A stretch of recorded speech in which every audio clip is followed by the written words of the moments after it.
All right, let's solve part A. All right, we need to determine our contribution margin in dollars per unit as well as a ratio. We know that we have 600 clients.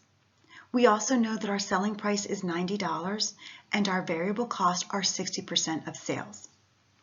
All right, so let's focus on that total column. All right, the first thing I want to calculate is sales. We're going to take our 600 clients and we're going to multiply that by our selling price of $90 to arrive at sales of $54,000. Right, our variable costs are 60% of sales, so you're going to take $54,000 and multiply that by 60% to arrive at $32,400. Our total contribution margin in dollars is simply the difference between our sales of $54,000 and our variable cost of $32,400, or $21,600. All right, let's take a look at our per unit column. We know our sales are $90, and we also know that our variable costs are 60% of sales, so you're simply going to take your sales of $90 and multiply by 60% to arrive at $54.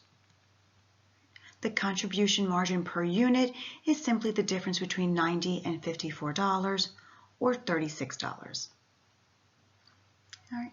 When it comes to our percent of sales column, sales are always 100%, which means our contribution margin is 40%.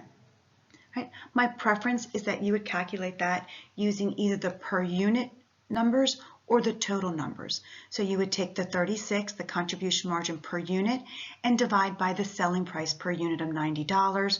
Or you can take the total contribution margin, the $21,600, and divide by sales of $54,000. In either calculation, you will get 40%.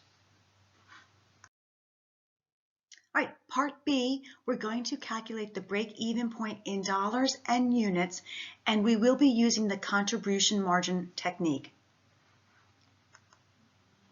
All right, to obtain our break-even sales in dollars, we're going to take our fixed cost of $18,000 and divide that by our contribution margin ratio of 40% to arrive at $45,000. Again, we're going to take our fixed cost, divide by our contribution margin per unit of $36 to come up with our break-even sales in units of 500. Again, always check your work. If we have 500 units and our selling price is $90, then our break-even sales in dollars should be $45,000.